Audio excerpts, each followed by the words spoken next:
جو موجودہ صورتحال ہے ملک کی، یعنی میری قوم جن مسائل سے دوچار ہے وہ مسائل اپنی جگہ پر، لیکن جب ملک مسائل سے دوچار ہو تو پہلے میری اور آپ کی ذمہ داری یہ بنتی ہے کہ میں اپنے ملک کے بارے میں سوچوں۔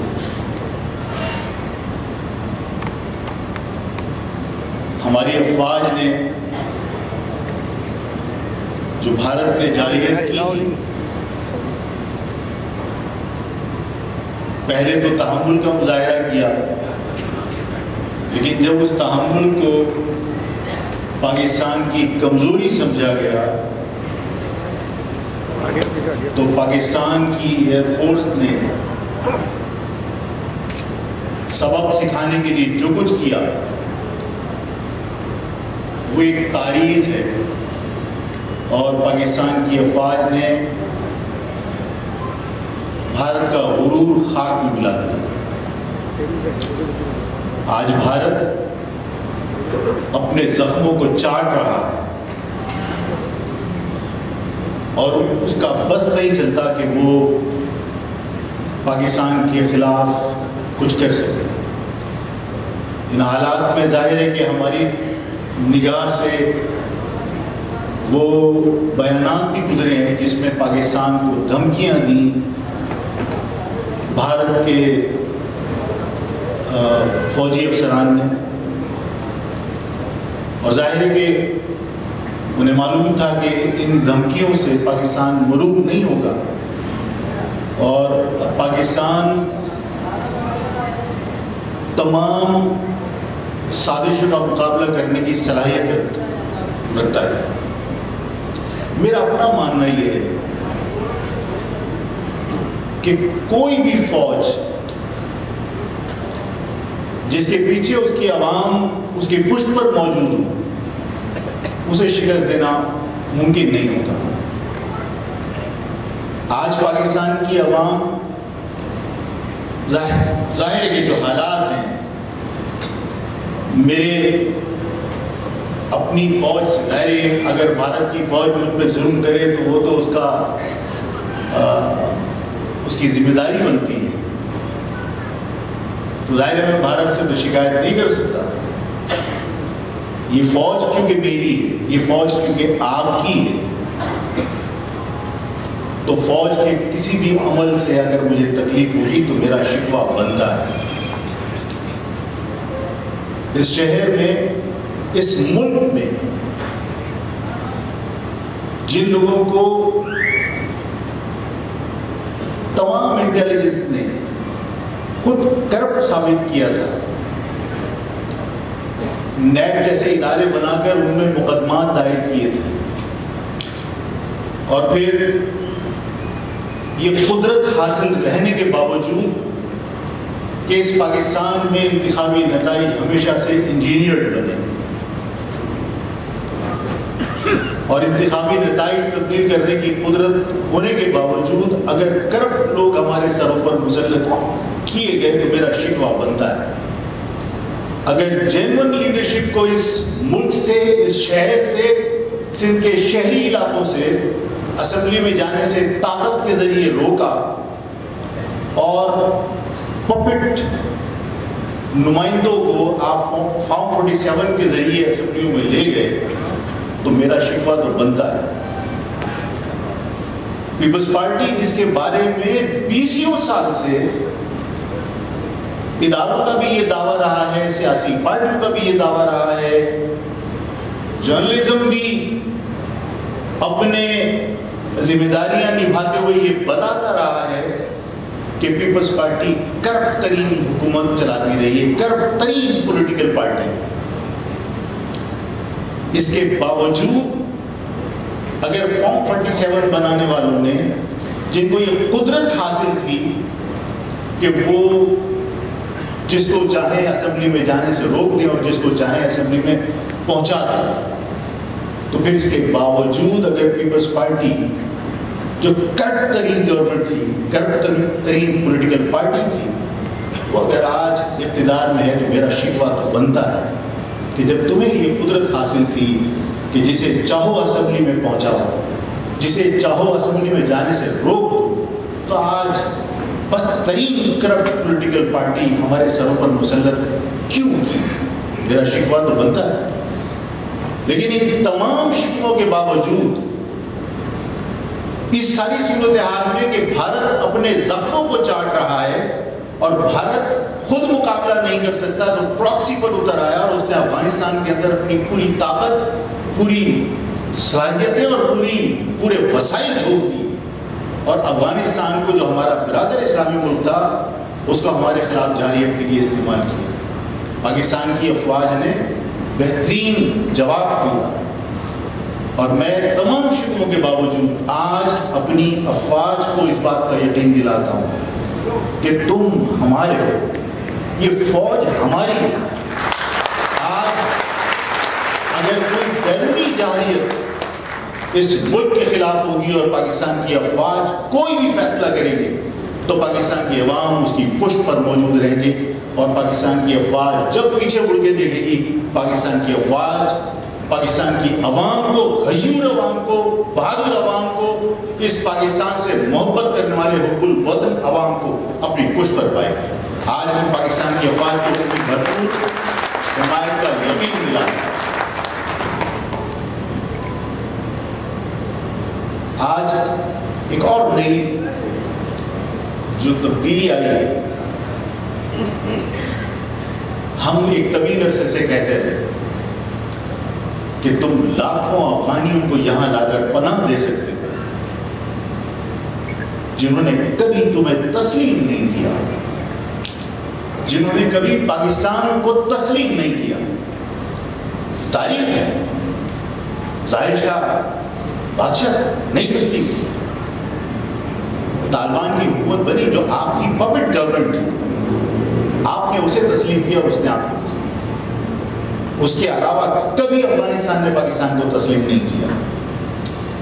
جو لوگ انڈیا کے میچ جیتنے پر جشن مناتے تھے اور پاکستان کے میچ ہارنے پر جشن مناتے تھے، ان لوگوں کو آپ نے پناہ دے کے رکھی. آفاق کہتا رہا کہ یہ لوگ تمہیں تسلیم نہیں کرتے، اور وہ لوگ جو تم سے آگے آگے بڑھ کر پاکستان بچانے کے لیے 1971 میں مشرقی پاکستان میں لڑے تھے، جنہوں نے دریا کا پانی تمہیں پہلے نہیں پینے دیا، پہلے خود پیا کہ کہیں بنگالیوں نے اس میں زہر نہ ملا دیا ہو، ہمارے فوجی اس کا شکار نہ ہو جائے.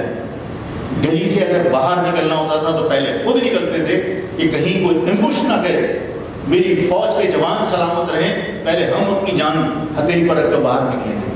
جنہوں نے اس ملک کے لیے، جنہوں نے اس افواج کے لیے اپنی جانیں قربان کی، بوڑھے قتل ہو گئے، جوان قتل ہو گئے، مرد قتل ہو گئے، جو خواتین بچی، جو بچے بچے. ہم کہتے رہے کہ یہ جو ریڈ کراس کے کیمپوں میں محصولین مشرقی پاکستان ہے، یہ میری قوم کا حصہ ہے، یہ میری قوم کے لوگ ہیں، یہ بھکاری نہیں ہے. جب ضیاء الحق نے بھکاری کہا تھا، آفاق اس وقت بھی جیل گیا تھا، میں نے احتجاج کیا تھا، میں نے کہا تھا یہ بھکاری نہیں ہے، یہ تمہاری معیشت پر بوجھ نہیں بنیں گے، یہ ہنر مند لوگ ہیں، یہ غیرت مند لوگ ہیں، یہ تمہاری معیشت کا سہارا بنیں گے. اور یہ اس پاکستان کے لیے قربانی دینے والے لوگوں کی اولادیں ہیں جو ریڈ کراس کے کیمپوں میں آج بھی پاکستان کا جھنڈا لگا کر پاکستان کے اپنے وطن آنے کا انتظار کر رہے. خدا کے واسطے ان کو لے کر آؤ. آفاق نے کہا تھا، باغ جناح میں بھی کہا تھا، ثابت بھائی یاد ہوگا میں نے کہا تھا کہ پاکستان کے اندر محصولین مشرقی پاکستان کو لانے کا فیصلہ گورنمنٹ کرے گی، پاسپورٹ گورنمنٹ جاری کرے گی. آفاق بھیک مانگ کر اپنے لوگوں کو ان کے لانے کے اور ان کو بسانے کے تمام اخراجات آفاق بیئر کرے گا اپنی عوام سے بھیک مانگ کر. انہیں خدا کے واسطے لے کر آؤ. لیکن کیا محصولین مشرقی پاکستان کو واپس لائے؟ نہیں لائے. آج میں پھر اس موقع پر کہ آپ آزمانے کے بعد کہ آپ کے شہر میں رہ کر موچی ہو، ٹرک کا ڈرائیور ہو، چاہے وہ کرین چلا رہا ہو، چاہے وہ کوڑا اٹھا رہا ہو بنی، وہ پاکستان مرد آباد کے نعرے لگاتا رہا اور تمہاری گلیوں کے اندر کام کرتا رہا. جو لوگ تم سے محبت کرتے ہیں، جو اس ملک سے محبت کرتے ہیں، جنہیں آپ بہاری کہہ کر پکارتے ہیں، میں آج پھر مطالبہ کرتا ہوں حکومت سے کہ ان کو پاسپورٹ جاری کرو. ان کے تمام لانے کے اور بسانے کے اخراجات مہاجر قومی موومنٹ برداشت کرے گی. انہیں واپس لانا چاہیے. میں ایک اور مطالبہ یہ کرنا چاہتا ہوں کہ یہ شہر بہت گنجان شہر ہے.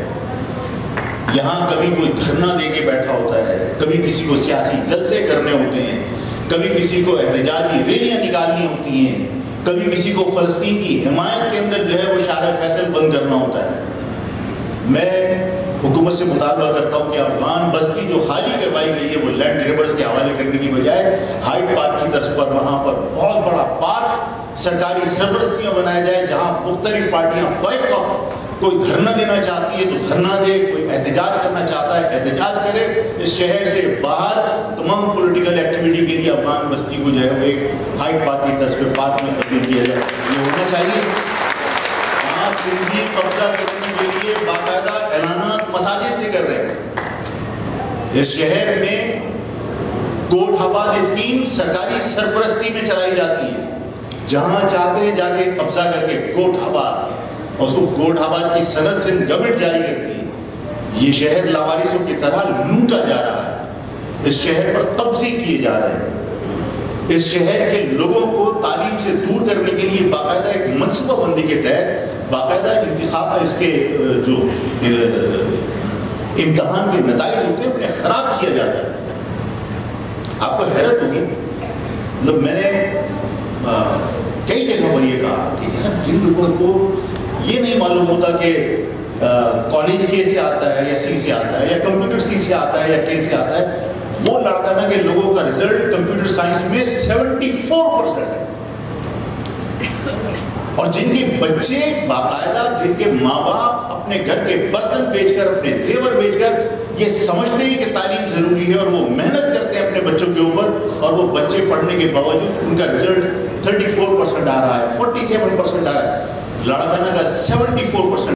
باقاعدہ بٹھائے گئے افسران جو آپ کے بچوں کا مستقبل خراب کرنے کے لیے باقاعدہ امتحانی نتائج خراب کرتے ہیں. اس شہر میں انتظامی معاملات چلانے کے لیے تمام جگہ پر متعصب سندھی افسران بٹھائے گئے. ان سارے حالات کے اندر ہماری جو جدوجہد ہے, جو ہم کوشش کر رہے ہیں, جو ہم آپ کو دعوت دیتے ہیں, آپ لوگ یہاں تشریف لائیں, میں آپ کا شکریہ ادا کرتا ہوں کہ آپ لوگ وقت نکال کے یہاں آئے. اور ظاہر ہے ہم ملیں گے تو ایک دوسرے کو سمجھیں گے. آفاق کو جو نہیں ملا, تو جو ماضی میں آفاق کا پرسپشن آپ کے سامنے بنایا گیا, جو امیج پورٹری کیا گیا, وہ تو یہ تھا نا کہ آفاق کے بڑے بڑے سینگ ہیں, بڑے بڑے دانت ہوں گے, آفاق جو ہے وہ جاہل, کاٹ لے گا, آ جائے گا, مار دے گا. صرف اس لیے کہ آفاق باقی لوگوں کی طرح کمپرومائز نہیں کرتا. آفاق جیل کی اسیری کاٹی, اور بدترین اسیری کاٹی, ایسی اسیری کہ جس میں سورج دیکھنے کو نہیں ملتا تھا. مجھے ایک الگ وارڈ کے اندر بند کیا ہوتا جہاں کوئی بندہ نہیں جا سکتا تھا. میری اپنی پارٹی کے سینکڑوں لوگ اس وقت جیل کے اندر تھے اور وہ مجھ سے ملنے کے لیے نہیں آ سکتے. میری عدالت کورٹ کے اندر آتی تھی کہ یہ کورٹ جائے گا تو لوگوں سے ملے گا. ایسی اسیری 8.5 سال کاٹی آفاق.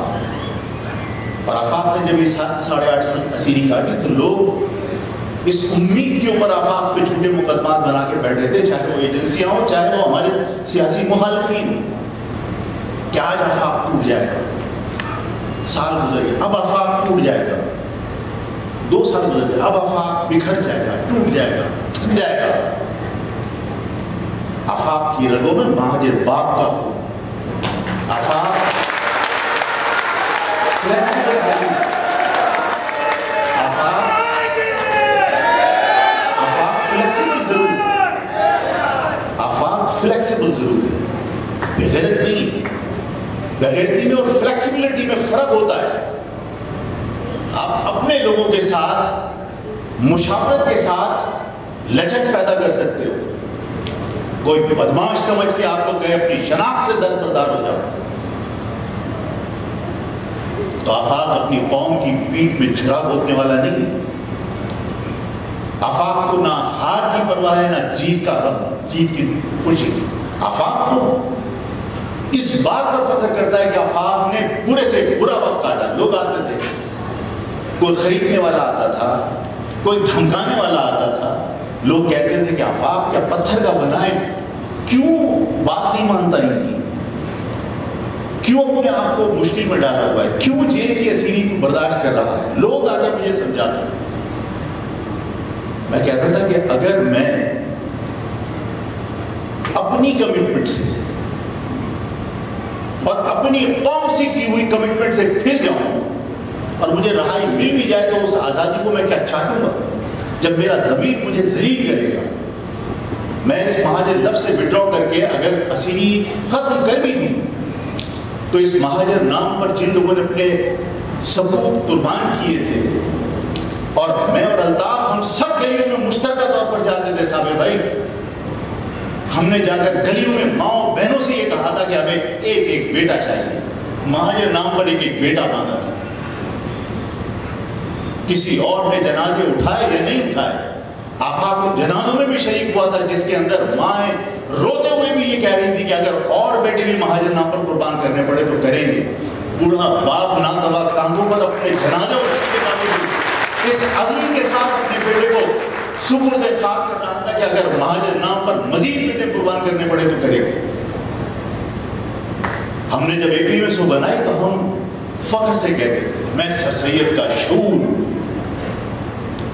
میں سید احمد شہید کی تحریر ہوں. ہم فخر سے کہتے تھے کہ میں جوہر کی شجاعت ہوں، مولانا محمد علی جوہر کی بہادری کی علامت سمجھے جاتے تھے. ہم کہتے تھے ہم 1947 کا لٹا ہوا قافلہ ہے، ہم 71 کا منجمد لہو ہے. ہمیں فرزند زمین تسلیم نہیں کیا، ہمیں دھتکارا نوکریاں نہیں دی، ہمیں داخلے نہیں دیے یونیورسٹی میں. ہمیں کہا گیا کہ تم فرزند زمین نہیں ہو، ہمیں کہا گیا کہ تم بکڑ ہو، ہمیں کہا گیا کہ تم کلیئر ہو، مٹروے ہو، مہاجر ہو. یہی ہینڈل تھا نا. میری آواز سنو، یاد ہے APMSO میں جس نے کبھی زندگی میں کام کیا ہو یونیورسٹی میں، یہی ہینڈل تھا نا. پھر ہم کہتے ہیں ہمارا ضبط کا یارہ ختم ہوا، ہم اس کے بعد میں مہاجر ہو گئے. میں آج میں اسے سوال کرتا ہوں کہ آفاق نے اپنی قوم سے کمٹمنٹ کیا تھا کہ اپنی قوم کو 5ویں قومیت تسلیم کروائیں گے. اپنی قوم سے وعدہ کیا تھا کہ باقی تمام قومیتوں کی طرح اس قوم کو ایک پاکستان کی 5ویں قومیت تسلیم کروانے کے بعد وسائل میں، اقتدار میں اسی طرح حصے دار بنائیں گے جس طرح پختون ہے، جس طرح پنجابی ہے، جس طرح سندھی اور بلوچی ہے. کیا ہم نے اس ہینڈل کو چھاپتے وقت یہ نہیں کہا تھا کہ 1971 کا منجمد لہو ہے؟ تو کیا وہ منجمد لہو جو آج 66 کیمپوں میں بنگلہ دیش میں پڑا ہوا ہے واپس آ گیا؟ کیا آپ کو فرزند زمین تسلیم کر لیا؟ کیا ملازمتوں میں تمہیں تمہارا کوٹا ملنے لگا؟ کیا یونیورسٹی میں تمہیں داخلے ملنا شروع ہو گئے؟ تمہارے مسائل ختم ہو گئے؟ اور اگر مسائل ختم بھی ہو جاتے تب بھی کیا میں اپنی شناخت سے دستبردار ہو جاؤں؟ ہم نے پاکستان بنایا اس لیے کہ پاکستان کے اندر آزادی کے ساتھ ہم آزان دے سکیں گے، ہم آزادی سے یہاں نماز پڑھ سکیں گے، ہمارے اوپر ہندو مسلط نہیں ہوگا، ہمارے ہندو جو ہے وہ ہماری نوکریوں کو چھینے گا نہیں، ہم آزادی سے مسلمان ہونے کے ناطے اس پاکستان میں رہیں گے. پاکستان بن گیا. آزان دیتے ہو اور اتنی زور سے دیتے ہو کہ جس جگہ سے پیدل تمہاری مسجد میں لوگ نہیں آ سکتے وہاں تک تمہاری مسجد کی اذان کی آواز آتی. کوئی روکتا ہے؟ نماز پڑھنے جاتے ہو کوئی روکتا ہے؟ لیکن تمام مقصد پا لینے کے بعد کیا پاکستان سے دستبردار ہو جائیں؟ اگر یہ کوئی تصور کر لے کہ مہاجر لفظ تو ہم نے اس لیے استعمال کیا تھا کہ حقوق حاصل کریں گے، تو حقوق تو تمہیں ملے نہیں، لیکن اگر مل بھی جائیں تو کیا اس کے بعد ہم اپنی شناخت سے دستبردار ہو جائیں؟ یہ شناخت میرے اور آپ کے وجود کا ایک سند ہے. اور آفاق ہمیشہ لوگوں سے یہ کہتا ہے، میں آپ سے بھی کہتا ہوں کہ عزم کر لو، فیصلہ کر لو، عہد کر لو، قسم کھا لو کہ جیئیں گے تو شناخت کے ساتھ، مریں گے تو شناخت کے ساتھ. نہ گمنامی میں مریں گے، نہ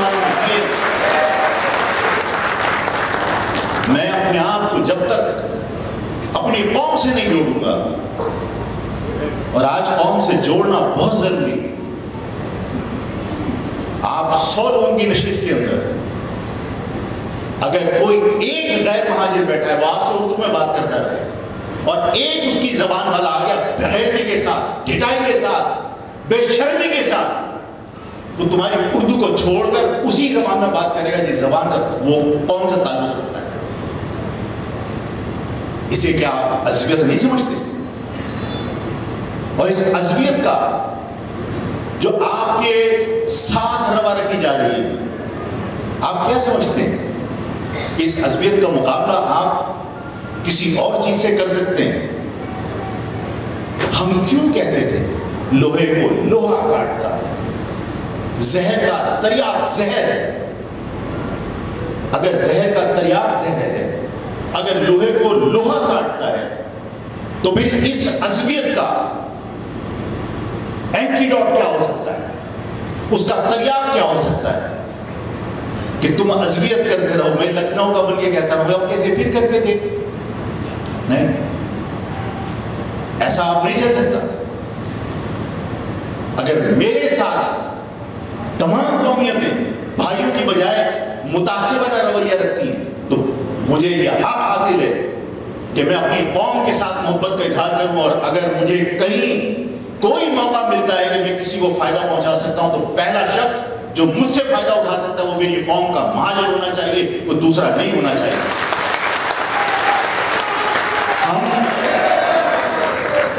ہم اس شہر میں رہتے ہیں, یہ شہر ہمارے ہاتھ سے سلپ ہو رہا ہے, یہ شہر ہمارے ہاتھ سے نکل رہا ہے. صرف اس لیے نکل رہا ہے کہ آپ کے اندر سے جو مایوسی ہے اسے ختم کرنا مشکل ہو رہا ہے. ہم ذہنی طور پر تقسیم ہیں, ہم پریشان ہیں کہ ایک طرف لندن کی قیادت بیٹھی ہوئی ہے, ایک طرف یہ متحدہ پاکستان کی شکل میں چائنا بیٹھی ہوئی ہے, ایک طرف آفاق. سن میری بات سن لیجیے. ہم پریشان ہیں, ہماری قوم پریشان ہے. ہم ادھر جائیں. آپ کو فیصلہ کر لینا چاہیے. میں کسی کی برائی نہیں کر رہا. ایک شخص اب اس قابل نہیں ہے کہ وہ یہاں آئے, اور اگر آپ کو یقین ہے کہ وہ آئے گا تو میں آپ کو دل کی گہرائیوں سے یہ مشورہ دوں گا کہ آپ انتظار کیجیے. اس لیے کہ میں کبھی بھی کسی سے وفاداری تبدیل کرنے کا کبھی بھی نہیں کہوں گا, اس لیے کہ میں یہ سمجھتا ہوں کہ وفاداری تبدیل کرنے والا شخص کسی اور کے ساتھ بھی وفادار نہیں ہو سکتا. ٹھیک ہے, سن لیجیے. میری پوری بات سنیے. میں آپ کو ایک بہت چھوٹی سی مثال دوں گا اور پھر اس ہم کنکلوڈ کریں گے. دیکھیے جو حالات ہیں اس میں ہمیں یکسوئی کے ساتھ اپنی قوم کے بارے میں سوچنا بہت ضروری ہے. ہم جب تک غیر یقینی کیفیت سے دو چار رہیں گے کہ ایک طرف ظاہر ہے کہ لندن میں بیٹھی ہوئی قیادت ہے, ایک طرف متحدہ پاکستان ہے, ایک طرف آفاق ہے. میں کسی کو یہ مشورہ نہیں دوں گا کہ آپ جو ہے وہ بغیر سوچے سمجھے آپ کوئی فیصلہ کر لیجیے. دیکھیے, ایک اگر آپ کو یہ یقین ہے, میں نے آپ سے کہا کہ وہ شخص آئے گا, آپ انتظار کیجیے. اور اگر آپ کو یہ شخص آپ کو یقین ہے کہ وہ نہیں آئے گا تو میں خدا کے واسطے اپنی قوم کا مستقبل اس سے کھیلو مت, فیصلے کرو. ایک طرف یہاں کی وہ قیادت ہے کہ جو آج اگر یہ کہے کہ الطاف حسین غلط تھا تو میں کہتا ہوں کہ نہیں یار, یہ آفاق نے اس وقت غلط کہا تھا کہ جس وقت الطاف کا طوطی بولتا تھا, اور الطاف حسین کے بارے میں پتا تھا کہ الطاف حسین کو ایک قدرت حاصل تھی کہ وہ اگر کہے کہ یہ شخص اللہ کی امانت ہے, اللہ کے پاس پہنچا دو, پہنچانے کے لیے 10 ارکان تیار ہوتے تھے کہ پہلے میں کروں گا. وہ ٹائم تھا جب آفاق نے کہا تھا کہ مہاجر لفظ کے بغیر الطاف حسین کے ساتھ میں نہیں کھڑا ہوں.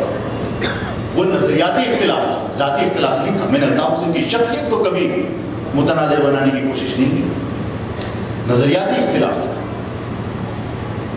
آج الطاف حسین کے بارے میں اگر کوئی شخص یہ کہے کہ صاحب الطاف حسین جو ہے وہ تو ایسے اور الطاف حسین ویسے. میں الطاف حسین کی وکالت نہیں کر رہا، لیکن میں ان لوگوں کے کردار کو بتانا چاہتا ہوں جس کے اوپر ہم آج ذہنی طور پر تقسیم ہیں. کہ جو لوگ یہ کہتے ہیں کہ ایسا ویسا، ان سے پوچھا کبھی کہ تم جس وقت الطاف حسین کی میں ایک کسی جگہ پر گیا تو میں روپوشی کا واقعہ یاد آ گیا. عذرائے تفنن بیان کر رہا ہوں اس لیے کہ بعض اوقات ہوتا ہے کہ بڑا خشک ماحول ہوتا ہے تو آدمی تھوڑا بور ہوتا ہے. میرے ایک ساتھی تھا، ہم لوگ جو ہے وہ روپوشی کے عالم میں راتوں کو بھاگتے پھر رہے تھے. بھوک لگ رہی تھی صبح ہم نے کہا یار اس کو جا کے اماں سے کہیں گے کچھ بنا کے دے دو. تو ہم اپنے دوست کے گھر گئے تو وہ سلطان پور کے تھے جن کو آپ کہتے ہیں کاکا دی پوروی. تو بڑی وہ ٹھیک زبان کے اندر ان کی اماں کو جب انہوں نے کہا کہ جلدی سے اماں کو جلدی سے دے دیں ناشتہ تاکہ ہم کر کے نکل جائیں، اس لیے کہ کسی وقت پولیس آ سکتی ہے، ہم بھاگے بھاگے پہ. تو ان کی اماں نے کہا اور جان الطاف کی بغلیہ میں بیٹھ کے فوٹو بنوا، اب بغن پھر. تو آج آپ پوچھو کہ جو لوگ الطاف کی بغل میں فوٹو بنواتے تھے اور یہ کہتے تھے کہ الطاف حسین ہمارے باپ ہیں، وہ اس وقت فیڈر سے دودھ پیتے تھے. انہیں عقل نہیں تھی کہ الطاف حسین غلط ہے یا صحیح ہے. اس کا مقصد یہ ہے کہ آج انہوں نے الطاف سے نظریاتی اختلاف نہیں کیا بلکہ ٹھاکر نے وفاداری تبدیل کروائی ہے. ایسا ہی ہے نا؟ اگر تم اپنے باپ سے وفاداری نہیں نبھا سکے جس کی وجہ سے تم پہچانے جاتے ہو، اور اس وقت تم بچے نہیں تھے، تم فیڈر سے دودھ نہیں پیتے تھے، کہ تمہیں یہ نہ پتا ہو کہ الطاف حسین غلط نہیں ہے صحیح. اور اگر تم نے ٹھاکر کے اٹھانے کے بعد وفاداری تبدیل کی تو اس کا مقصد یہ کہ تم نے کسی کے دباؤ میں اپنے باپ سے انکار کر دیا. اور جب تم نے اپنی وفاداری تبدیل صرف اپنا سر بچانے کے لیے وفاداری تبدیل کر دی تو تم پر قوم کیوں بھروسہ کرے کہ تم اس قوم سے وفاداری نبھا سکتے ہو. اور آج بھی تمہاری حالت یہ ہے کہ فارم 47 کے بغیر تم کونسل کا انتخاب نہیں جیت سکتے. اور ایسی صورتحال کے اندر اب آپ کے سامنے چوائس ہے. میں نے آپ سے کہا کہ آفاق کو ہارنے جیتنے کی کبھی پرواہ نہیں ہے. آفاق یہ چاہتا ہے کہ میری یہ قوم، میں یہ چاہتا ہوں کہ میری یہ قوم کسی طرح متحد ہو کر مقابلہ کرے. میں چاہتا ہوں کہ میری قوم متحد ہو کر مقابلہ کرے. اب اتحاد کے لیے آپ کے پاس کیا چیز ایسی ہے کہ جو کامن ہے؟ آفاق کامن نہیں ہے، الطاف کامن نہیں ہے. اگر کوئی چیز کامن ہے، الطاف حسین کی بھی طبیعت ناساز ہو اور الطاف حسین کو یہ پتا ہو کہ مجھے مہاجر عوام کی سمپیتھی گین کرنی ہے تو وہ لڑ کھڑاتے ہوئے بھی جیے مہاجر کا نعرہ پوری طاقت سے لگاتے ہیں. متحدہ قوم موومنٹ کو کہ جنہوں نے اس لفظ مہاجر کو پرچم میں سے کھرچ کر فخر محسوس کیا تھا، آج اگر انہیں مہاجر عوام کی ہمدردی حاصل کرنا، مہاجر عوام کو چھوڑ دیجئے. میں نے کہا تھا کہ یہ کبھی ایک نہیں ہو سکتے، اور میں نے لوگوں سے کہا تھا کہ ایک مرتبہ امامت دے دو، اس کے بعد کسی کو کہو کہ تو اس کی ابتدا میں نماز پڑھو، کبھی نہیں پڑھے گا. ہماری قوم کے ساتھ کھیل ہوا ہے، کھلواڑ ہوا ہے. باقاعدہ پیسے دے کر، باقاعدہ ہتھیلیاں لگا کر لیڈرشپ کریٹ کی گئی. جب اس کو امامت کا چسکا لگ گیا اور 3 4 امام بنا دیے تو پھر ان امام کو بائی فورس طاقت کے ذریعے ملا دیا تاکہ ایک دوسرے کو نوچ کے کھاتے رہو. اب سب فارغ ہے، کوئی ادارہ مصروف نہیں تھی، کسی ادارے کو پریشانی نہیں، اس لیے کہ ایک دوسرے کو نوچنے کے لیے وہ خود ہی کافی ہے. اس لیے کہ کبھی کوئی امام کسی اور کی ابتدا میں نماز نہیں پڑھتا. آج ایک اجلاس یہاں ہوتا ہے، دوسرا اجلاس یہاں ہوتا ہے، اور دونوں اپنے اجلاس میں طاقت کا مظاہرہ کرنے کے لیے سب سے زیادہ زور سے کون سا نعرہ لگاتے ہیں؟ اس کا مقصد ہے اس لفظ میں کرنٹ ہے، اس لفظ میں طاقت ہے. یہ لفظ میرے رگوں کے اندر، یہ لفظ میرے جسم کے دھوئیں کو کھڑا کرتا ہے. ہمارے روم کے اندر یہ لفظ ہے، اور یہ لفظ کی برکت ہے کہ لوگ اپنے اتحاد کا مظاہرہ کرنے کے لیے چاہے بغاوت کر چکے ہوں اس لفظ سے، چاہے اس لفظ سے نفرت کا اظہار کر چکے ہوں. لوگوں نے اسمبلی میں کھڑے ہو کے کہا ہم تو سندھی ہیں. لوگوں نے باقاعدہ بھرے مجمعوں میں کھڑے ہو کے کہا کہ لفظ مہاجر کو ہم دفن کرنا چاہتے ہیں. دفن کرنے والے لوگ بھی آج یہ مہاجر کا نعرہ لگاتے تو زندہ ہے. یہ مہاجر کا نعرہ لگائے بغیر وہ بھی زندہ نہیں رہ سکتے. اس کا مقصد ہے کہ کامن چیز اگر میری قوم کے اندر ہے، میں نہیں ہوں، الطاف نہیں ہے، خالد مقبول عامر خان کے کوئی ڈاکٹر فاروق ستار نہیں، صرف لفظ مہاجر. اگر قوم کی فیصلہ کر لے کہ لیڈرشپ کا فیصلہ قوم خود کرے گی، لیکن جس کو جمع ہونا ہے وہ مہاجر پرچم تلے جمع ہو جائے، تو خدا کی قسم اس شہر کے اندر جو تمہیں تانے دیتے نا، جاؤ تمہارا وقت نکل گیا، اب وہ وقت گزر گیا. مہاجر قوم کبھی کسی کی غلامی اور کبھی کسی کے زیر اثر نہیں رہی. مہاجر قوم حاکموں کی اولاد ہے، مہاجر قوم مارشل لوگوں کی اولاد ہے، کبھی کسی کی غلامی برداشت نہیں کر سکتے. مجھے یقین ہے، میں اللہ پر پورے یقین کے ساتھ اللہ کے اوپر بھروسہ کر کے میں یہ کہتا ہوں کہ اس قوم کو کوئی کبھی غلام نہیں بنا سکتا. آج ہمیں تانے دیتے ہیں کہ تم ہمارے زمین پر آ کر آباد ہو. پنجاب میں رہنے والے مہاجر کو تانا دیتا ہے کہ پاکستان پنجاب میں بنا تھا. سندھی سندھ میں رہنے والے مہاجروں کو تانا دیتا ہے کہ سندھ کے اندر پاکستان بنا تھا. سب کی غلط فہمی دور ہونی چاہیے. پاکستان نہ سندھی کی زمین پہ بنا تھا، نہ پختون کی زمین پہ بنا تھا، نہ پنجابی کی زمین پہ بنا تھا، نہ بلوچ کی زمین پہ بنا تھا. پاکستان میرے 20 لاکھ بزرگوں کی لاشوں کے اوپر بنا تھا، اور میرے بزرگوں کا خون اس پاکستان کے اندر شامل ہے. ہم سندھی کے احسان مند نہیں ہیں کہ سندھی کی زمین پہ آئے تھے. میں اپنے حصے کا پاکستان ساتھ لے کر آیا تھا. اس پاکستان میں رہنے والے لوگوں کو میں نے آ کر پاکستانی بنایا ہے. آج زور سے زمین پہ پاؤں مار کر ہم سے کہا جاتا ہے پہلے پاکستانی بنو. یہ مہاجر کیا ہوتا ہے؟ انہیں یہ بات یاد رکھنی چاہیے کہ جب تک میرے بزرگوں نے اس وطن کو نہیں بنایا تھا اور یہ پاکستان میں اور اسے وجود میں نہیں آیا تھا، اس سے پہلے تم پاکستانی نہیں تھے. ہم نے تمہیں پاکستانی بنایا، لیکن ہم بھارت کے ان علاقوں میں رہنے کے باوجود جو پاکستان میں شامل نہیں ہیں، ہم اس وقت پاکستانی تھے جب ہم پاکستان نہیں آئے تھے. اس لیے کہ اس وقت ہم نعرہ لگاتے تھے کہ پاکستان بٹ کے رہے گا، ہندوستان لے کے رہیں گے پاکستان. پاکستان کا مطلب کیا؟ لا الہ الا اللہ محمد رسول اللہ. تمہارے پنجاب سے ایک سیٹ مسلم لیگ نے جیتی تھی، تمام سیٹیں مسلم اقلیتی علاقوں سے، بھارت میں مسلم اقلیتی علاقوں سے جیتی تھی. ہم یہ کہیں کہ صاحب سندھ کی زمین پہ آ کے آباد ہو جائیں. میرے بزرگوں کی لاشوں پہ یہ ملک بنا ہے اور میں اپنی زمین اپنے ساتھ لے کر آیا. آج دکھ اس بات کا ہے کہ ہم اپنی قوم کا دفاع کرنے کی بجائے آفاق کو یہ تانے دیا آفاق ضدی ہے. اگر آفاق اپنی ضد ختم کر لے تو وہ یہ کر سکتا ہے، اگر وہ حکومت میں شامل ہو جائے گا تو قوم کے لوگوں کو 4 نوکریاں دے دے گا.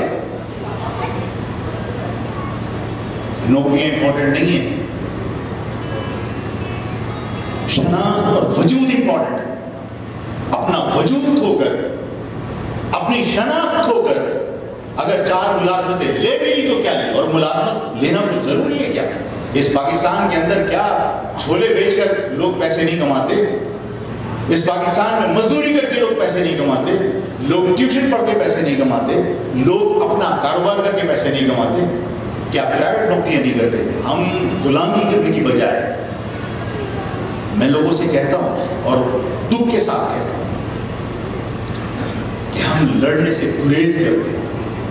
میں نہیں کہتا کہ جا کے دیوار سے ٹکر مارو، لیکن حوصلہ ہونا چاہیے کہ ہاں لڑیں گے اگر وقت آئے گا.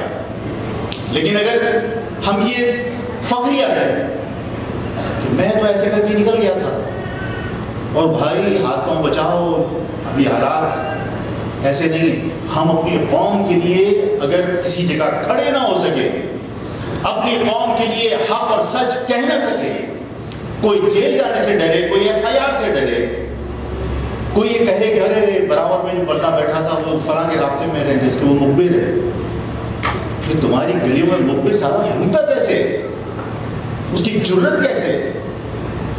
اگر ہم اس خوف کے سائے میں رہیں گے تو دیکھیے میں اپنے سر بچا کر غلامی خرید رہا ہوں، اور جس دن میں نے اپنے سر بچانے کی فکر کرنے کی بجائے اپنی آنے والی نسلوں کے مستقبل کو بچانے کی فکر کی، تو مجھے پھر اپنے سر کی پرواہ نہیں ہونی چاہیے۔ اور جس دن میں یہ فیصلہ کروں گا کہ مجھے موت وقت سے پہلے نہیں آئے گی، اور مجھے اپنے اللہ پہ بھروسہ ہے کہ اللہ تعالیٰ مجھے کبھی حادثاتی موت نہیں دے گا، میں لڑوں گا، اپنی قوم کے لیے حق کہوں گا، سچ کہوں گا، اور میں اگر سچ کہوں اور حق کہوں تو مجھے گرفتاری سے ڈرنا نہیں چاہیے۔ اگر میں نے آج اپنے سر بچانے کے لیے غلامی کا سودا کر لیا تو میرے چہرے پر پھٹکار برس رہی ہے، اور اگر میں آزادی خریدنے کے لیے اپنی زندگی قربان کرنے کا جذبہ پیدا کر لوں، تو اگر میں شہید بھی ہو جاؤں تو مجھے معلوم ہے کہ حق کی راہ میں لڑنے والے لوگ، آزادی خریدنے کی امنگ کے ساتھ لڑنے والے لوگ شہید بھی ہو جاتے ہیں تو ان کے چہرے پر رونق ہوتی ہے، پھٹکار نہیں برستی۔ میں فلسطین کے لوگوں کی مثال لوگوں کو دیتا ہوں کہ فلسطین کے لوگوں کو دیکھو کہ جو آزادی کے لیے لڑ رہے تھے، جن کے معصوم بچے کو گود میں لے کر باپ جا رہا ہوتا ہے، اس کے چہرے پر مجھ سے اور آپ سے زیادہ رونق نظر آتی ہے، اس لیے کہ وہ آزادی کے لیے لڑ رہے ہیں، وہ آزادی کے لیے قربانی دینے کا جذبہ رکھتے ہیں۔ انہوں نے اپنے سر بچا کر غلامی خریدنے کی کوشش نہیں کی، انہوں نے کبھی بھوک کو بنیاد نہیں بنایا۔ آج اس قوم کو ڈرایا جاتا ہے، مت نکلنا، حالات بہت خراب ہیں، گرفتار ہو جاؤ۔ کیوں گرفتار ہو جاؤ گے؟ میں بھارت کا ایجنٹ ہوں، میں دہشت گردی کر رہا ہوں، میری قوم کے ساتھ ہونے والی زیادتی کے اوپر اگر میں احتجاج نہیں کر رہا تو میں زندہ قوم کا فرد نہیں ہوں۔ تمہارے علاقے کی لائٹ 4 دن بند رہتی ہے، احتجاج کرنے روڈ پہ نہیں نکلتے۔ پانی تمہارے شہروں کا ٹینکر کے ذریعے مافیا بیچ رہی ہے، تمہارا ہی پانی ہے وہ، اور اپنا پانی چوری ہونے کے بعد خود ہی خرید رہے ہوتے ہیں کہ تمہارا پانی وہ چوری کر کے تمہیں لا کے بیچ رہا ہو، خرید رہے ہو مجبور۔ احتجاج نہیں کر سکتے، کیوں نہیں کر سکتے؟ زندہ قومیں اپنے ساتھ ہونے والے ظلم پر احتجاج کرتی ہیں اور اپنے لیے لڑنا سیکھیں۔ آپ اس شہر میں جو کچھ ہونے والا ہے اس کے لیے اپنے آپ کو تیار کیجئے۔ یہ شہر آپ کا ہے، اس کی آنرشپ لیجئے۔ یہ شہر آپ کا ہے، یہ شہر جب آپ نے آگے آباد کیا تو یہاں کیکر ہے، یہاں پر جنگل تھا، ویران تھا۔ آپ کے لوگوں نے اپنے ہنر سے، اپنی محنت سے اس شہر کو صنعتی شہر بنایا، اس شہر کو گل و گلزار بنایا۔ آج اس شہر کو لوٹنے کے لیے پورے پاکستان سے لوگ یہاں آتے ہیں اور وہ آپ کی گلیوں میں دندناتے پھرتے ہیں۔ آپ کسی قبائلی علاقے میں کسی قبائلی فرد کی غیر موجودگی میں اس کی گلی میں نہیں جا سکتے۔ آپ کی گلیوں کے اندر لاؤڈ اسپیکر کے اوپر سبزی بیچنے والا اور کوڑا اٹھانے والا سب اناؤنسمنٹ کر رہے ہوتے ہیں۔ یہ شہر کے اندر ہم اسے روک نہیں سکتے۔ ہم اپنے شہر میں اجنبیوں کی طرح زندگی گزارنے پر مجبور ہیں۔ دکھ کی بات ہے، میرے شہر میں میری قوم کی مائیں، بہنیں، بیٹیاں کبھی گھر سے باہر نہیں نکلتی تھی، نکلی تو پڑھنے کے لیے نکلی، کالج جانے کے لیے نکلی، یونیورسٹی جانے کے لیے نکلی، کبھی روزگار کے لیے میری قوم کی ماں، بہن، بیٹی فیکٹری جانے کے لیے نہیں نکلی۔ آنکھیں بند کر کے سونے کی بجائے کسی وقت جا کے سائڈ ایریا میں اور قرمی انڈسٹری میں جا کے کھڑے ہو جاؤ چھٹی کے وقت، اور جب ڈیوٹی جوائن کرنے کے لیے لوگ جاتے ہیں 80% آپ کو لڑکیاں کام کرنے کے لیے فیکٹریوں میں جاتی ہوئی ملیں گی، اور اگر 20% مرد ملیں گے تو وہ غیر مہاجر ملیں گے۔ مہاجر مائیں بہنیں کیا اس لیے پیدا ہوئی تھی؟ مہاجر قوم کی بہن بیٹیوں کی کیا یہی عزت ہے کہ وہ فیکٹریوں کے اندر جا کر دوسروں کی خراب نگاہوں کا نشانہ بنے؟ آپ کا فرض بنتا ہے کہ آپ اپنے آپ کو اس قوم کے ساتھ ہونے والی زیادتی پر متحد ہو کر آپ لڑنے کا جذبہ پیدا کیجیے۔ آپ اپنا حق مانگیں گے تو نہیں ملے گا۔ یہ جانوروں کا معاشرہ ہے، اس جانوروں کے معاشرے کے اندر دلائل کی کوئی حیثیت نہیں ہے، یہاں طاقت ضروری ہے۔ میں نے ہنس کے لوگوں سے کہا تھا کہ اگر شیر کسی بکری کے سامنے آ جائے اور اس کو بھوک لگ رہی ہے اور بکری اگر دلائل دے کہ میں اپنے بچے کو دودھ پلانا بھول گئی، پہلے میں بچے کو دودھ پلاؤں، تو کیا اس کے دلائل پر شیر اس کو چھوڑ دے گا؟ کسی بکری کے دلائل شیر کے سامنے کام نہیں آئیں گے۔ اس جنگل کے معاشرے کے اندر صرف طاقت کا مظاہرہ ضروری ہے، اور جب تک آپ طاقتور بن کے سامنے نہیں آئیں گے، جب تک آپ طاقتور بن کر دکھائیں گے نہیں، اور طاقتور بننے کے لیے میں اور آپ اکیلے کافی نہیں ہیں، ہمارا اتحاد ہمیں طاقت فراہم کرتا ہے۔ یہ اتحاد ہمیں جرأت فراہم کرتا ہے، یہ اتحاد ہمارے اندر حوصلہ پیدا کرتا ہے. ہم منتشر ہوں گے، تقسیم ہوں گے تو ظاہر کمزور ہوں گے، ہم متحد ہوں گے تو طاقتور ہوں گے، ہمارے اندر ہمت پیدا ہوگی، ہمارے اندر حوصلہ پیدا ہوگا، ہم ایک دوسرے کا سہارا بنیں گے. آج ہم بے فکر ہو کر کام نہیں کر سکتے.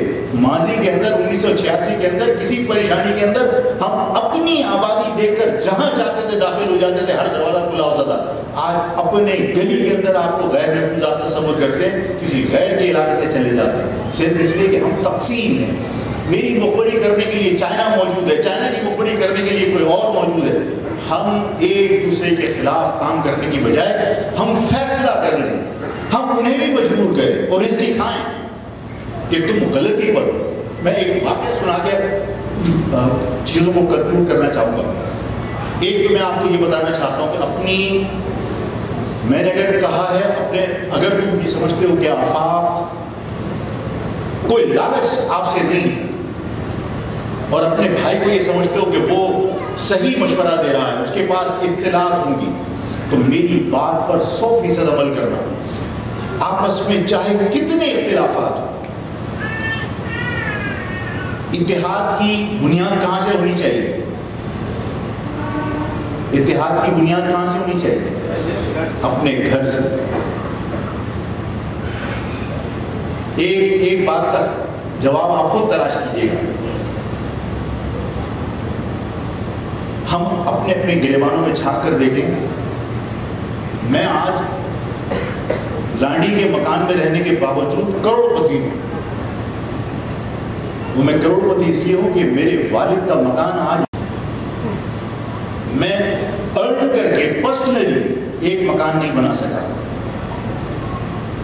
اس کا مقصد ہے کہ میں اس شخص سے بہت پیچھے ہوں جو 20 روپے کی چارپائی لے کے ناظم آباد برج کے نیچے کرائے پر رہ رہا تھا. 20 روپے کی چارپائی ڈیلی لیتا تھا. آج اس کے کروڑوں روپے کے ڈمپر چل رہے ہیں، کروڑوں روپے کی اس کی کرینے چل رہی ہیں. اس نے اس شہر میں آ کے ارن کیا یا میں نے کیا؟ کون نقصان میں ہے؟ کون نقصان میں ہے؟ جو 20 روپے کی چارپائی لے کر ناظمات کے برج کے نیچے، آپ کو پتا ہے نا چارپائی کرائے کی ملتی ہے، 20 روپے کی چارپائی کرائے کی لے کر وہاں سوتا تھا، رفع حاجت کے لیے مسجد جاتا تھا. آج کروڑوں روپے کی کرینے اور کروڑوں روپے کے ڈمپر اس کے پاس ہے. جو شخص رکشا چلاتا تھا، آج اس کے 21-22 پیٹرول پمپ ہیں اس شہر کے اندر.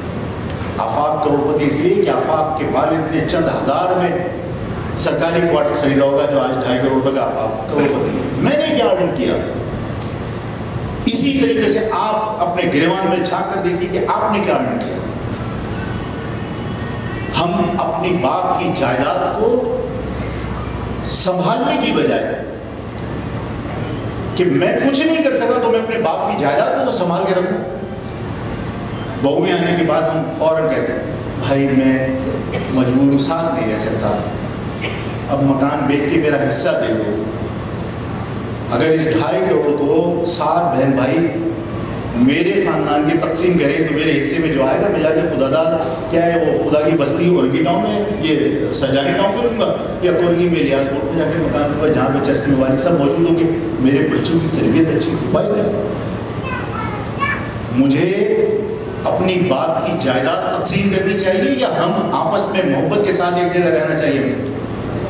فیصلہ کر لیجیے کہ آج آپ یہ عہد کریں گے کہ آپ اپنے گھر کی جائیداد کو بیچ کر حصہ نہیں بانٹیں گے. اسی کے اوپر آپ 10 منزلہ بناؤ. تمہارا علاقہ ہے، اس شہر میں ایس پی سی اے کے لوگ لا کے آپ لاڑکانہ اور دادو سے یہاں کمانے کے لیے چھوڑ دیں اور وہ تمہاری گلی میں آ کے اگر تم سے کہے کہ یہ چھت بنا رہے ہو تو جا کے پوچھو کہ لاڑکانہ میں کتنے نقشے پاس کرا کے تم نے مکان بنائے تھے. یہ کئیوں آباد کے اندر 80 گز کے مکان کی جو 6 منزلہ اسٹوری بنی ہوئی ہے یہ کس نے بنائی تھی؟ اگر میں اپنی ضرورت کے مطابق اپنے گھر میں کاروبار کی نیت سے نہیں، میرے بھائی ہیں، میرے خاندان بڑھ گیا، میں اگر بناتا ہوں کوئی آئے جوتے مار کے بگاؤ سالے، کوئی ڈرنے کی ضرورت نہیں ہے. یہ شہر آپ کا ہے لیکن جائیداد تقسیم نہیں ہونی چاہیے. پھر دوسری بات یہ ہے کہ یہ شہر جو میں نے نہیں کیے معاہدے، لیکن ظاہر ہے کہ کسی نے تو کیے معاہدے. جو معاہدے ہوئے ہیں یہ کراچی، یہ کراچی بہت اہم ہے. اس شہر کو لوگ تباہ کرنے پہ در پہ ہے. لیکن میں آج نہیں کہہ رہا ہوں یہ بات، میں نے بہت پہلے کہی تھی کہ اس شہر میں اگر سندھ گورنمنٹ پیسے نہیں لگا رہی، اگر وفاق پیسے نہیں لگا رہا اور ورلڈ بینک پیسے لگا رہا ہے، ایشین بینک پیسے لگا رہا ہے، تو میرے گھر میں اگر کوئی چونا کرنے کے لیے بھی کوئی باہر سے آئے گا تو میں اسے پوچھوں گا نا کہ بھائی تو میرے گھر میں چونا کیوں کر رہا ہے، تیرا کیا انٹرسٹ ہے؟ وہ لوگ جو فلسطین میں معصوم بچوں کے چتھڑے اڑا دیتے ہیں، وہ ورلڈ بینک، وہ ایشین بینک آپ کے ہاں تمام واٹر اینڈ سیوریج بورڈ کی تمام جو کیا کہتے ہیں اس کو ریویمپنگ کو ساری کیوں کر رہے ہیں؟ کون کر رہا ہے؟ ورلڈ بینک کر رہا ہے، ایشین حکومت کر رہا ہے. لوگ بورے لے کر آئیں گے آپ سے رشوت لے کر، جن لوگوں نے سندھیوں نے بورے بھرے ہوئے نا، وہ بورے لے کر آئیں گے آپ کی گلیوں کے، آپ کے چھوٹے چھوٹے مکان تک خریدنے کے لیے. ایک ہی زمین مت بیچنا. ایک تو زمین کی ملکیت آپ کے پاس ہے، تو شہر کی آنرشپ آپ کے پاس ہے، اور دوسرا یہ شہر کی زمین جو آج گزوں میں خرید رہے ہو، آفاق کی بات لکھ لینا کہ کل انچوں میں بکے گی. اپنی ایک انچ زمین بھی فروخت مت کرنا، یہ آنے والی نسلوں کی امانت ہے آپ کے پاس. اس کو بیچ کے پیسے برباد مت کرنا، یہ بات لکھ لیجیے. اب دوسرا میں نے آپ سے جو ریکویسٹ کی، میں اس کو کنکلوڈ کرتا ہوں میٹنگ کو، کہ ہمارے پاس ایک طرف یعنی جو ہم تقسیم ہے، جو غیر یقینی کیفیت ہے، ایک طرف لندن کی قیادت ہے، ایک طرف متحدہ پاکستان ہے، ایک طرف آفاق ہے. اور میں نے کہا کہ ہم سب کے اتحاد کی بنیادی جو چیز ہوگی وہ لفظ مہاجر ہوگا. ٹھیک ہے؟ اب میں باہر والوں کو بحث میں جانا نہیں چاہتا، کیونکہ جو عشق میں مبتلا ہوگا وہ کہے گا آفاق نے ایسے کہہ دیا. نہیں کہہ رہے آفاق، لیکن یہاں کے حالات پہ تو ڈسکس کر سکتا ہے آفاق. صورتحال یہ ہے کہ اپنے فیصلے خود نہیں کر سکتے، اور ان کے فیصلے ایک دفتر میں بیٹھا ہوا افسر فون پہ کر دیتا ہے. تو جو اپنے فیصلے نہیں کر سکتا وہ قوم کے فیصلے کیا کرے گا؟ میں ایک چھوٹی سی مثال دیتا ہوں، غور سے سنیے گا. بات اچانک ذہن میں آ گئی. ایک خرگوش تھا، چھوٹا سا معصوم جانور نا، اس کی ٹانگیں بھی چھوٹی چھوٹی سی. وہ جنگل میں نکل آیا، وہ شکاری نکلا ہوا تھا، اس نے کتے کو انلیش کیا، اس نے کتے کی لگام کھولی اور خرگوش کے پیچھے بھگا دیا. اب اتنی سی ٹانگوں کا خرگوش وہ بھاگ رہا ہے، کتا پیچھے بھاگ رہا ہے، جس کی ہیئر اتنی بڑی، جس کی ٹانگیں لمبی لمبی، جو شکاری کتا بھاگ رہا ہے، خرگوش بھاگ رہا ہے. آخر میں کتا ہانپ کے بیٹھ گیا. جب کتا ہانپ کے، پوری بات غور سے سن رہے، غور سے سن رہے ہیں آپ میری بات؟ آواز آ رہی ہے؟ خرگوش بھاگ رہا تھا، بھاگتا رہا. کتا پیچھے بھاگ رہا تھا، بھاگتا رہا. کتا ہانپ گیا، تھک گیا، بیٹھ گیا. جب کتا بیٹھ گیا تو خرگوش بھی رک گیا. کتے نے پوچھا کہ اے خرگوش، تیری ٹانگیں بھی چھوٹی چھوٹی سی، تیری ننھی سی جان، میں اتنا بڑا ہوں، میری اتنی بڑی بڑی ٹانگیں ہیں، میں ہانپ گیا، بھاگ گیا، تھک گیا، تو نہیں تھکا، تو بھاگ رہا تھا، وجہ بتا. اس نے کہا کہ تو کسی کے اشارے پر کام کر رہا تھا، تو کسی کے لیے کام کر رہا تھا، میں اپنی بقا کی جنگ لڑ رہا تھا. اب بات سمجھ میں، یہ جو میں نے بات، اب کردار اس میں خود ہی تلاش کر لینا کون کیا ہے. نہیں، اس میں کردار کو تلاش کر. اب اس میں جب میں اس پر اس کہانی کی تشریح نہیں کرنا چاہتا، میں اشاروں کنایوں میں شعر میں آپ کو سمجھتا ہوں کہ واقف نہیں جو لوگ سفر کے اصول سے، واقف نہیں جو لوگ سفر کے اصول سے، سائے کی بھیک مانگ رہے ہیں ببول سے. ببول سمجھتے ہیں؟ ببول کانٹا ہوتا ہے. اچھا اس درخت میں وہ نہیں ہوتے، پتے ہوتے ہیں. کہ واقف نہیں جو لوگ سفر کے اصول سے سائے کی بھیک مانگ رہے ہیں ببول سے. میں آج تک سفر میں اس اعتماد پر کہ ابھرے کی منزلیں میرے قدموں کی دھول سے. سفر اس لیے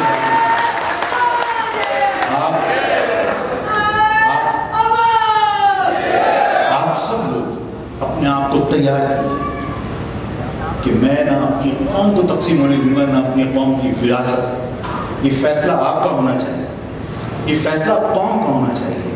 میری قوم کے مستقبل کے فیصلے کوئی اور کرے. آپ شاید آج قبول کر لیں، لیکن آفاق مر جائے گا یہ قبول نہیں کرے گا کہ میری قوم کے فیصلے کوئی اور کرے.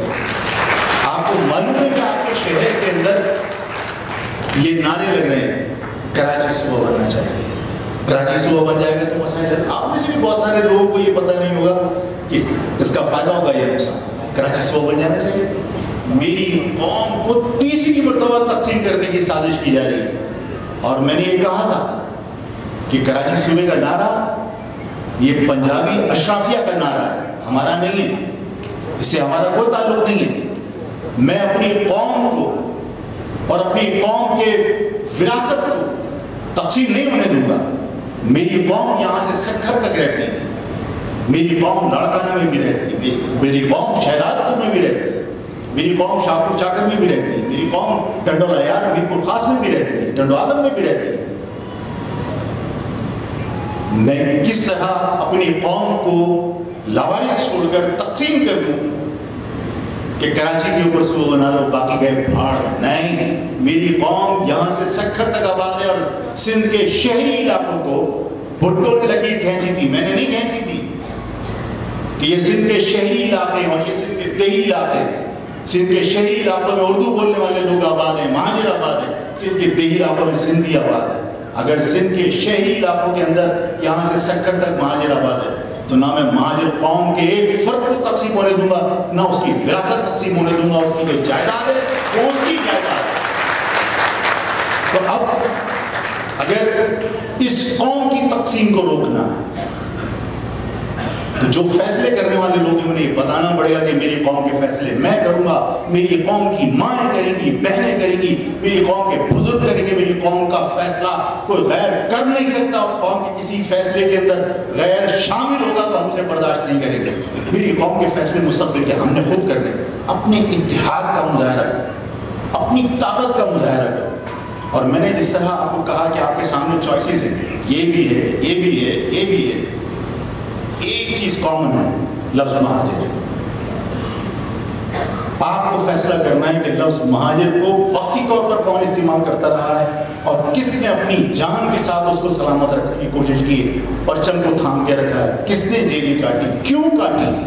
آفاق کو لوگ کہتے تھے آفاق کس مٹی کے بنے ہو، تمہیں اپنے گھر کی پرواہ نہیں ہے، تمہیں اپنے وعدے کی پرواہ نہیں ہے. میرے والد کا انتقال ہو چکا تھا. میری ماں، میری بیٹی، میری بیوی گھر میں اکیلے رہتے تھے، لائٹیں بند کر کے رہتے تھے کہ کسی کو یہ پتہ نہ چل جائے کہ گھر میں کوئی رہتا ہے. اس خوف کے سائے میں میری خاندان زندگی گزار رہا تھا والد کے انتقال کے بعد. میں نے کہا میں کانٹوں پر زندگی گزار رہا ہوں جیل میں، لیکن اس کے باوجود میں اپنی قوم کو دھوکہ نہیں دے سکتا. میں نے اپنی قوم کے لوگوں کو مہاجر نام پر قربانیاں دیتے ہوئے دیکھا ہے. میں نے آفتاب عمر کو مہاجر پرچم کی حرمت پر اپنی جان دیتے ہوئے دیکھا ہے. وہ گرین ٹاؤن کے اندر پنجابی پختون اتحاد والے پرچم اتارنا چاہتے تھے، وہ اس پرچم کی حفاظت کے لیے رات کو ڈیوٹیاں دیتا تھا. آج مہاجر لفظ سے انکار کر کے آپ کہو کہ ہم مصلحت اور بغیرتی کے اندر باریک سی لکیر ہوتی ہے. لوگ مثالیں دیتے کہ حضور صلی اللہ علیہ وسلم نے بھی تو میثاق مدینہ کیا تھا. اللہ تعالیٰ مجھے غلطی ہو تو معاف کر دے اور علماء بھی معاف کر دے اگر زیر زبر کی غلطی ہو تو. لیکن ظاہر ہے کہ آخری نبی میرے لیے تو مشعل راہ ہے، میرے لیے تو ظاہر ہے کہ انہی سے میں سیکھوں گا، انہی سے میں انہی کی نقل کروں گا، تقلید کروں گا. حضور صلی اللہ علیہ وسلم نے معاہدوں کے اندر یہ تک کہا کہ اگر کوئی تمہارا شخص ہمارے ہاں آ جائے تو اس کو پناہ ملے گی، اور ہمارا کوئی شخص تمہارے ہاں آ جائے تو تم جو چاہو کرو۔ صحابہ نے کہا کہ حضور یہ کیا کیسے فیصلے ہو رہے؟ حضور نے کہا بس یہ فیصلے۔ حضور کے تمام شیخیں مصلحت سے ہو سکتی تھی، لیکن کیا حضور نے اللہ کی وحدانیت اور اپنے نبی ہونے سے انکار کیا؟ یار مصلحت کا مقصد یہ تھوڑی ہوتا ہے کہ آپ اپنی ایمان سے پھر جاؤ۔ مرنا آفاق کو بھی، مرنا آپ کو بھی، مرنا طاف کو بھی۔ جن ماؤں سے ایک ایک بچہ مانگا تھا، آخرت میں ان ماؤں کو شکل کیا دکھاؤ گے اگر ماں کے لفظ سے بے وفائی ہوئی؟ مرے گا آفاق بھی، مرے گا طاف بھی۔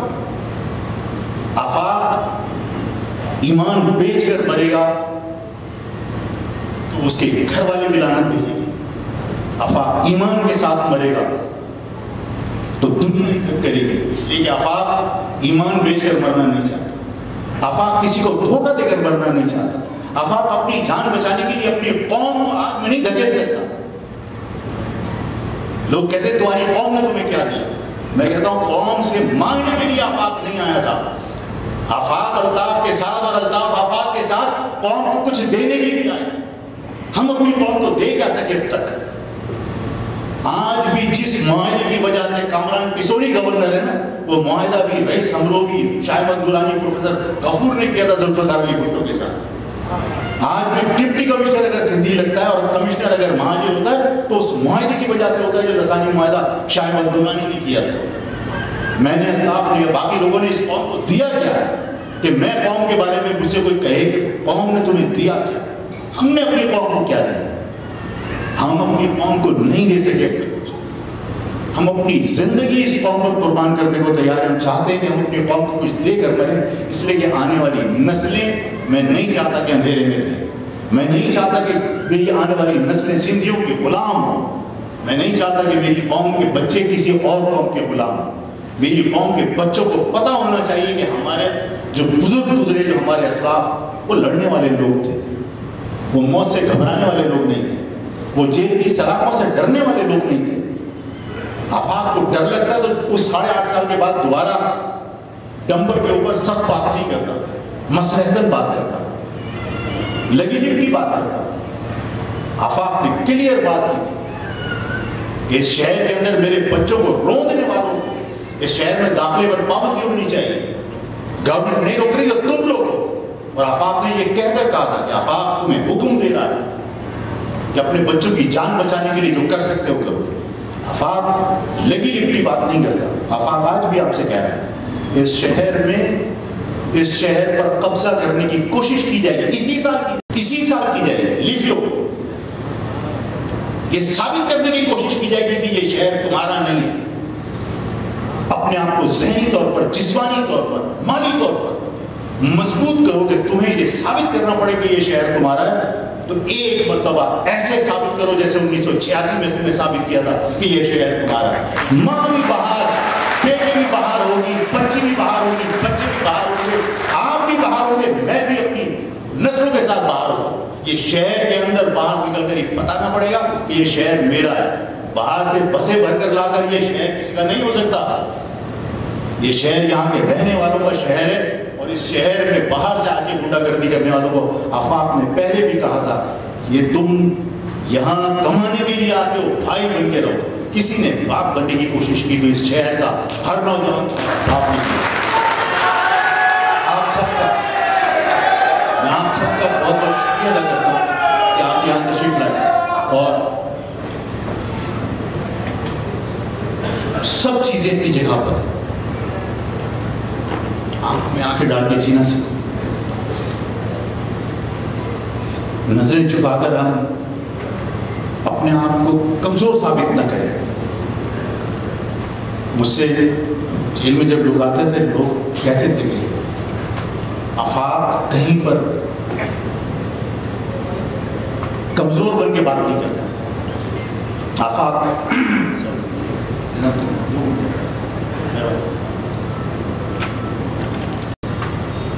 لوگ کہتے تھے کہ آفاق ڈر کے بات نہیں کرتا، اس لیے نہیں کرتا کہ اس کو پتا ہے کہ اس کی قوم باشعور لوگوں کی قوم ہے، بہادر لوگوں کی قوم ہے، حاکموں کی قوم ہے، مارشل لوگوں کی قوم ہے۔ مارشل سمجھتے ہیں نا، لڑنے والے، ہتھیار والے۔ ہم تو کمزور لوگ تھوڑی ہیں، کیوں کسی سے نظر جھکا کے بات کریں؟ تو مجھ سے کسی نے پوچھا تو میں نے بھی اس کو ایک چھوٹا سا شعر مجھے یاد تھا، میں نے اس کو کہا کہ نہ منہ چھپا کے جیے، نہ سر جھکا کے جیے، ستم گروں کی نظر سے نظر ملا کے جیے۔ ایک رات اگر کم جیے تو کمی سے ہی بہت ہے کہ ہم شمع جلا کر جیے۔ آج بھی آپ کی اس محفل میں یہ شمع بجھی ہوئی ہے، لیکن آپ لوگ شمع کی طرح اپنے اپنے علاقوں میں جائیے اور اس مہاجر نظریے کی روشنی کو گھر گھر پہنچائیے کہ صرف مہاجر نظریہ ہے جو اس قوم کو جوڑ سکتا ہے، اور آپ کا اتحاد آپ کی آنے والی نسلوں کی بقا کا ضامن ہے۔ اس کے علاوہ کوئی چیز آپ کے کام نہیں آئے گی، کوئی کسی کا ساتھ نہیں دے گا۔ میں نے آپ سے کہا کہ جو لوگ واقف نہیں سفر کے اصول سے، وہ سائے کی بھیک مانگ رہے ہیں ببول سے۔ ببول کیا سائے دے گا؟ میں اپنی نسل کے لیے سایہ بن کے، چھتر چھاؤ بن کے رہ سکتا ہوں۔ آپس میں متحد ہو کے آنے والے اس جاہلیت کا مقابلہ کرنے کے لیے اپنے آپ کو تیار ہے۔ جاہلیت ہی کہوں گا کہ اس شہر میں آنے والے وقتوں کے اندر بسیں بھر بھر کے آئیں گی اور یہ ثابت کرنے کی کوشش کی جائے گی کہ یہ شہر آپ کا نہیں ہے، ان کا ہے، اور آپ کو ثابت کرنا ہے کہ شہر آپ کا ہے۔ اللہ تعالیٰ آپ سب کو سلامت رکھے، آپ سب کو حوصلہ دے۔ آپ سب کا پھر شکریہ ادا کرتا ہوں کہ آپ لوگ تشریف لائے۔ آپ نے دیکھ لیا کہ آفاق کے بڑے بڑے دانت نہیں ہیں، آفاق کے سینگ نہیں۔ Channel think T V HD کو سبسکرائب ضرور کر لیں اور بیل آئیکن کا بٹن دبائیں تاکہ ہماری نئی آنے والی ویڈیوز پر وقت آپ تک پہنچ سکیں۔ شکریہ۔